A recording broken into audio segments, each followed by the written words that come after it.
DYFI സംസ്ഥാന സമ്മേളന വേദിയിലെ മിസ നാടകത്തിനെതിരായ അധിക്ഷേപ പരാമർശങ്ങൾക്കെതിരെ ഇടത് നേതാക്കളും നാടക കലാകാരന്മാരും രംഗത്ത്. അടിയന്തരാവസ്ഥയുടെ ഇരുണ്ട നാളുകളിൽ ജനത അനുഭവിച്ച തീക്ഷ്ണമായ പീഡനങ്ങളെ ഇപ്പോഴും ഭയപ്പെടുന്നവരാണ് തെറ്റായ പ്രചാരണം നടത്തുന്നതെന്നാണ് വിമർശനം.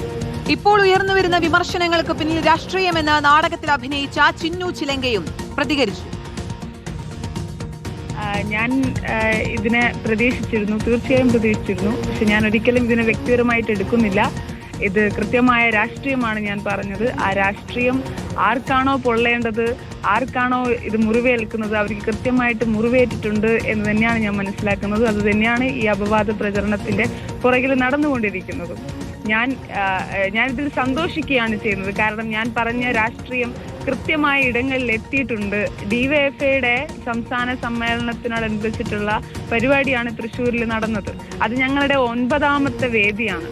ആ 9ാമത്തെ വേദിയിലാണ് ഈ സദാചാര ബോധം അവർ ഉണർന്നത് എന്നതാണ് കാര്യം. ഡിവൈഎഫ്ഐ സംസ്ഥാന സമ്മേളനത്തിന്റെ 3ാം ദിവസമായ ഇന്ന് രക്തസാക്ഷി കുടുംബ സംഗമം നടക്കും. സമ്മേളനത്തിന്റെ അവസാന ദിവസമായ നാളെ പുതിയ ഭാരവാഹികളെ പ്രഖ്യാപിക്കും.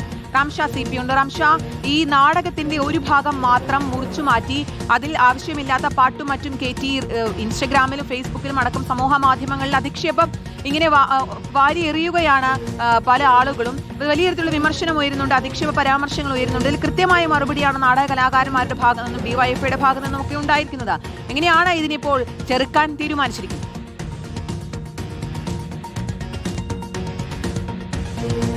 കീർത്തന, മിസ എന്ന നാടകം കഴിഞ്ഞ ദിവസം ഡിവൈഎഫ്ഐയുടെ സംസ്ഥാന സമ്മേളനത്തിന്റെ ഉദ്ഘാടന വേദിയിലാണ് അവതരിപ്പിക്കപ്പെട്ടത്. ഇതിനു പിന്നാലെ വലിയ സൈബർ ആക്രമണമാണ്, അല്ലെങ്കിൽ വലിയ പ്രചരണമാണ് ഇതുമായി ബന്ധപ്പെട്ട് നടന്നുകൊണ്ടിരിക്കുന്നത്.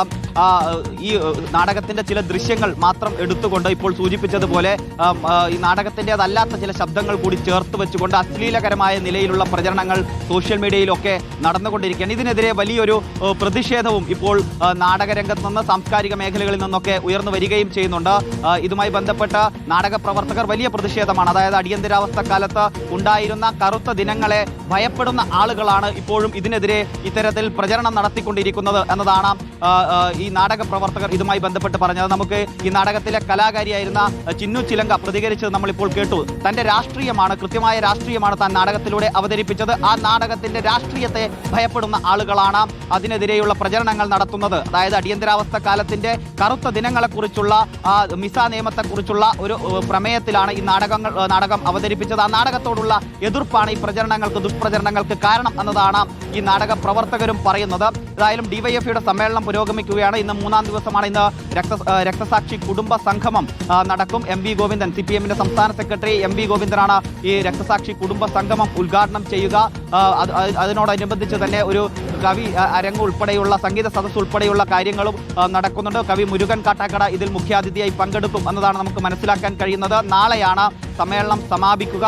നാളെ പുതിയ ഭാരവാഹികൾ, ഡിവൈഎഫ്ഐയുടെ പുതിയ സംസ്ഥാന കമ്മിറ്റിയെയും ഭാരവാഹികളെയും നാളെ പ്രഖ്യാപിക്കും. ആരാണ് ഡിവൈഎഫ്ഐയെ നയിക്കാൻ പോകുന്നതെന്ന് നമുക്ക് നാളെ അറിയാൻ കഴിയും. ഏതായാലും വലിയ വിമർശനങ്ങളും റിപ്പോർട്ടിന്റെ ഭാഗമായി സ്വയം വിമർശനങ്ങളും ഒക്കെ ഉണ്ടായിട്ടുണ്ട് എന്ന വാർത്തകളാണ് പുറത്തു വരുന്നത്. ഡിവൈഎഫ്ഐ ഈ തുടർ ഭരണത്തിന്റെ പശ്ചാത്തലത്തിൽ നിഷ്ക്രിയമായി പോയി എന്ന വിമർശനം ഈ പ്രവർത്തന റിപ്പോർട്ടിന്റെ ഭാഗമായി ഡിവൈഎഫ്ഐ സ്വയം വിമർശനമായി തന്നെ ഉൾക്കൊള്ളിച്ചിട്ടുണ്ട് എന്നതാണ് പുറത്തു വരുന്ന വിവരങ്ങൾ. അതോടൊപ്പം തന്നെ തനത് പരിപാടികൾ ഏറ്റെടുത്ത് നടപ്പിലാക്കുന്നതിന് കീഴ്ഘടകങ്ങൾക്ക് വലിയ വീഴ്ച സംഭവിച്ചിട്ടുണ്ട്. ഈ തുടർ ഭരണത്തിന്റെ ഒരു പശ്ചാത്തലത്തിൽ, അതിന്റെ ഒരു ആലസ്യത്തിൽ ഇങ്ങനെ ഒരു ഒഴുക്കിനൊത്ത് പോകുന്ന നിലപാടാണ് കഴിഞ്ഞ കുറച്ച് നാളുകളായി ഡിവൈഎഫ്ഐ സഖാക്കൾ താഴെ തലങ്ങളിൽ സ്വീകരിച്ചത് എന്നതാണ് ഡിവൈഎഫ്ഐ സംസ്ഥാന കമ്മിറ്റി പ്രവർത്തന റിപ്പോർട്ടിന്റെ ഭാഗമായി തന്നെ സ്വയം വിമർശനപരമായി വിലയിരുത്തുന്നത്. ഏതായാലും പുതിയ പ്രവർത്തനങ്ങൾ ഏറ്റെടുത്ത്, തനത് പ്രവർത്തനങ്ങൾ, സമര സംഘടനാ പ്രവർത്തനങ്ങൾ ഏറ്റെടുത്ത് മുന്നോട്ട് പോകണം എന്ന നിർദ്ദേശവും ഡിവൈഎഫ്ഐ സമ്മേളനത്തിന്റെ ഭാഗമായി മുന്നോട്ട് വെക്കുകയാണ്. നാളെയാണ് ഡിവൈഎഫ്ഐ സമ്മേളനം സമാപിക്കുക. നാളെ ഭാരവാഹികളെ കൂടി പ്രഖ്യാപിക്കും.